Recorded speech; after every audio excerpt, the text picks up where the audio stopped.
श्री वाल्मीकि रामायण।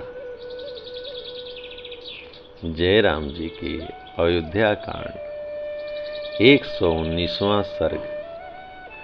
अनुसुईया की आज्ञा से सीता का उनके दिए हुए वस्त्र आभूषणों को धारण करके श्री राम जी के पास आना तथा श्री राम आदि का रात्रि में आश्रम में रहकर प्रातःकाल अन्यत्र जाने के लिए ऋषियों से विदा लेना। जय राम जी की। धर्म को जानने वाली अनुसुईया ने उस लंबी कथा को सुनकर मिथिलेश कुमारी सीता को अपनी दोनों भुजाओं से अंक में भर लिया और उनका मस्तक सूंघ कर कहा, बेटी, तुमने सुस्पष्ट अक्षर वाले शब्दों में यह विचित्र एवं मधुर प्रसंग सुनाया। तुम्हारा स्वयंवर जिस प्रकार हुआ था वह सब मैंने सुन लिया। मधुर भाषणी सीते, तुम्हारी इस कथा में मेरा मन बहुत लग रहा है। तथापि तेजस्वी सूर्यदेव रजनी की शुभ वेला को निकट पहुंचाकर अस्त हो गए हैं। जो दिन में चारा चुगने के लिए चारों ओर छिटके हुए थे, वे पक्षी अब संध्या काल में नींद लेने के लिए अपने घोंसलों में आकर छिप गए हैं। उनकी यह ध्वनि सुनाई दे रही है। ये जल से भीगे हुए बलकल धारण करने वाले मुनि, जिनके शरीर स्नान के कारण आड़ दिखाई देते हैं, जल से भरे हुए कलश उठाए एक साथ आश्रम की ओर लौट रहे हैं। महर्षि अत्रि ने विधि पूर्वक अग्निहोत्र संबंधी होम कर्म संपन्न कर लिया है। अतः वायु के वेग से ऊपर को उठा हुआ यह कबूतर के कंठ की भांति श्याम बण का धूम दिखाई दे रहा है।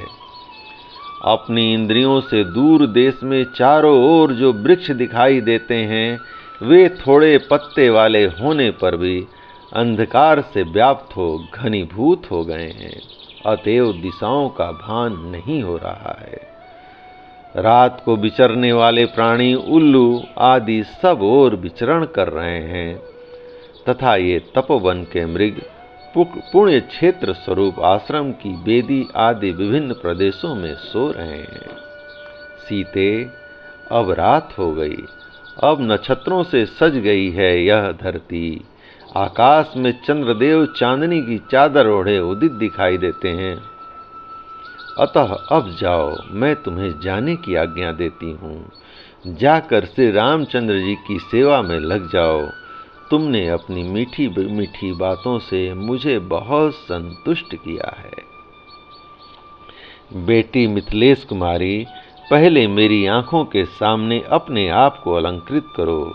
इन दिव्य वस्त्र और आभूषणों को धारण करके इनसे सुशोभित हो मुझे प्रसन्न करो। यह सुनकर देव कन्या के समान सुंदर सीता ने उस समय उन वस्त्र आभूषणों से अपना श्रृंगार किया और अनुसुईया के चरणों में सिर झुकाकर प्रणाम करने के अनंतर वे श्री राम के सम्मुख गईं।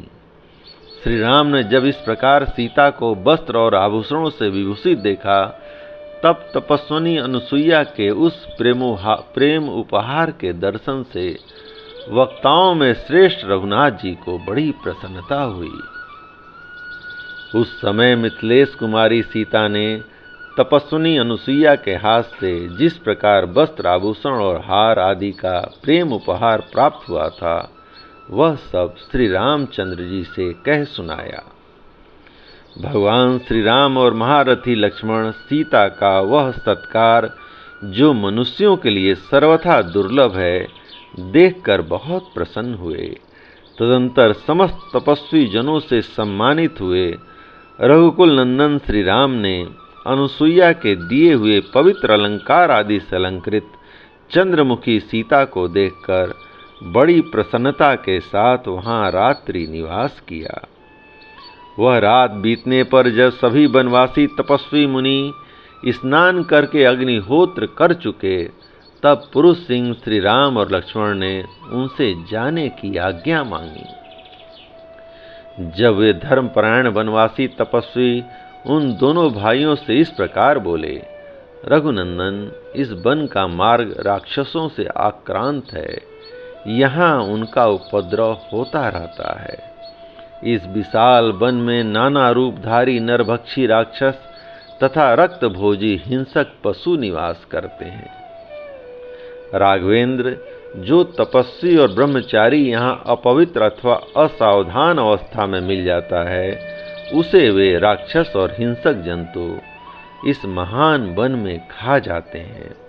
अतः आप उन्हें रोकिए, यहाँ से मार भगाइए। रघुकुल भूषण, यही वह मार्ग है जिससे महर्षि लोग वन के भीतर फल मूल लेने के लिए जाते हैं। आपको भी इसी मार्ग से इस दुर्गम वन में प्रवेश करना चाहिए। तपस्वी ब्राह्मणों ने हाथ जोड़कर जब ऐसी बातें कहीं और उनकी मंगल यात्रा के लिए स्वस्ति वाचन किया, तब शत्रुओं को संताप देने वाले भगवान श्री राम ने अपनी पत्नी सीता और भाई लक्ष्मण के साथ उस वन में प्रवेश किया, मानो सूर्य देव मेघों की घटा के भीतर घुस गए हों। जय राम जी की। इस प्रकार श्री वाल्मीकि निर्मित आर्ष रामायण आदि काव्य के अयोध्या कांड का 119वां सर्ग प्रभु श्री राम की कृपा से पूर्ण हुआ। जय राम जी की।